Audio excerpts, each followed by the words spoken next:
Down here with Kim for a second. Catch my breath. No, we need to take our breaks. Ooh. So this is Kim. She was out here the first night I came out here. Do you remember that? Yeah, the very first night. The first night I came You out looked here. like you had a purpose. Yeah. So the first night I came out here, about a You week had ago, pizza, I had pizza chicken, and some chicken. and some breadsticks. Yes. Yes. And the man that took the breadsticks, he has his job.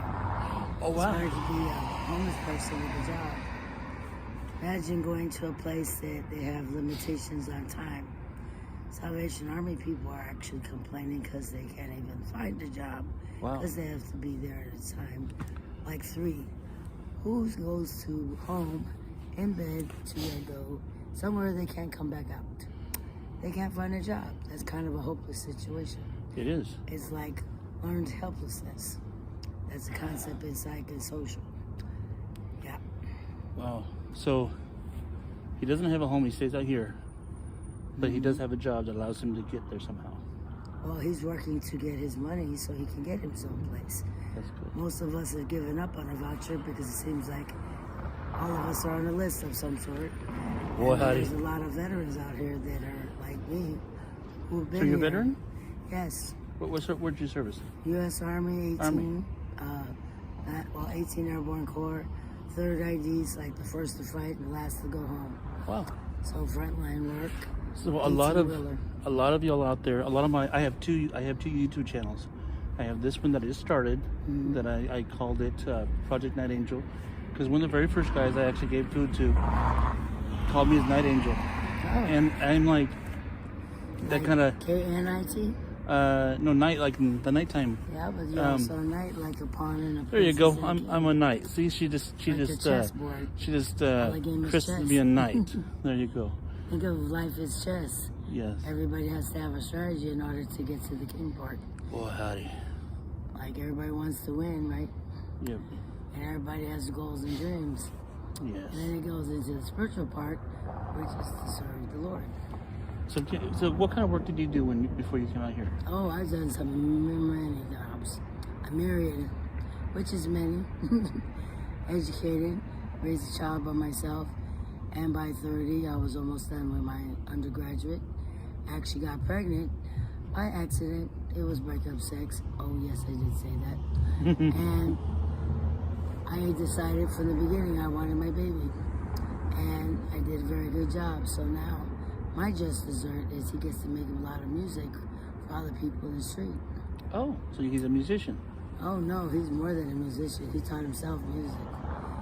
He uses aptitude, which is left and right-brained, creative and logical. At first, he was atheist, and then he evolved into, well, I guess there is a God because I'm here. Because if you think about That's one way he to could think have been about an it. abortion. Yes. And if I not had made the right decision, he wouldn't be here. His daddy didn't want him. So how long have you been out here? Well, this time, which is ironic because the first time I came, it was in 2012, I got run off the street. Basically, I got from a bad situation and then kind of had a little rough and tumble. And I literally fell off the Greyhound bus and ended up here. I didn't know anybody here. And I actually got offered a job when I got out of the military to be a cop.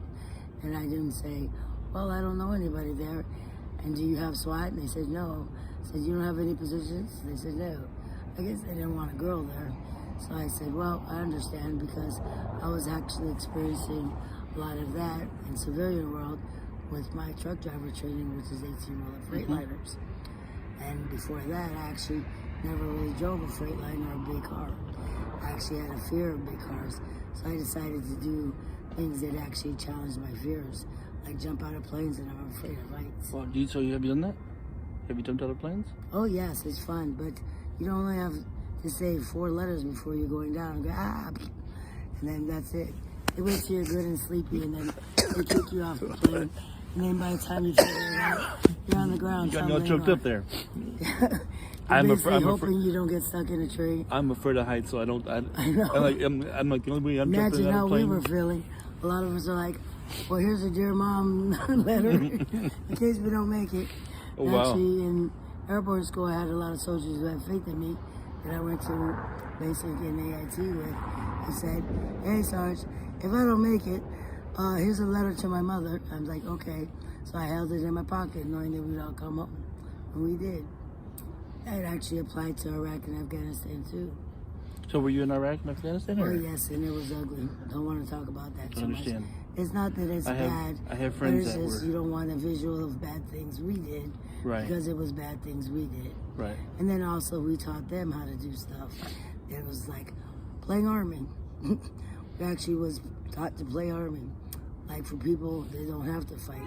Right. So that's actually sad because why shouldn't we all fight? Right. Because in like places like Egypt, they actually make you out of high school go to the military. Right. It's a requirement. Right. And actually now they're all very good hard workers. Mm-hmm. I've gone to Egypt twice, 97 and 99. They actually cut grass with regular scissors with flip-flops on. Their work ethic is impeccable. Mm-hmm. And they're actually fluent in all languages, even the common person.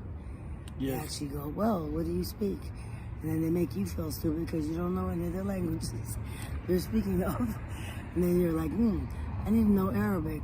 So all I remember is Amahabak, which is I love you, and Shokran, thank you, and Mina, the port, because we had to know where the port was to download and upload all the ships. And I actually had to communicate for all the lieutenants who were like scratching their head trying to organize stuff, and they couldn't work their way out of the paper bag. So they're like, "Okay, how do you know?" I said, "Well, I look like them, so they listen to me." So when you're not here, where are you at? Well, I have two places because I'm contemplating sleeping here, which is strategically right, because I know that the man that comes in the morning probably to sweep this down is going to want to take his time because he doesn't like to feel like the people have to take their whole house somewhere, which is actually ironic because I found out later, not too long ago, a little white birdie that was probably my white knight with a KINIT, because he was I guess maybe a cop. He didn't say what his mission was, but I looked down at his doggy because I was admiring his dog. Because while I've been out here, I've actually had my service dog taken. His name was Sammy. Actually, they actually cut his leash while I was sleeping. And I couldn't believe it because a lady that wasn't homeless fed him the wrong food, and then before I could say stop, he'd already eaten it. It was something different. And it was like table food, that little Caesar stuff. And he's a Shih Tzu, so he has a special diet. And then she felt bad and went and got the pill to, I guess, stuck his boo-boo because he was normal one day, and the next day he was like, "Mama, I can't go to the bathroom." And I'm like, "I feel you, but not right now because I don't picture myself putting my finger up your butt right now, so go to sleep and hope you're not going to die tomorrow." And he went. He didn't. And they actually took him when he was full of boo-boo. Literally. And then the girl that actually knew the boy that actually took it, well, he was a man.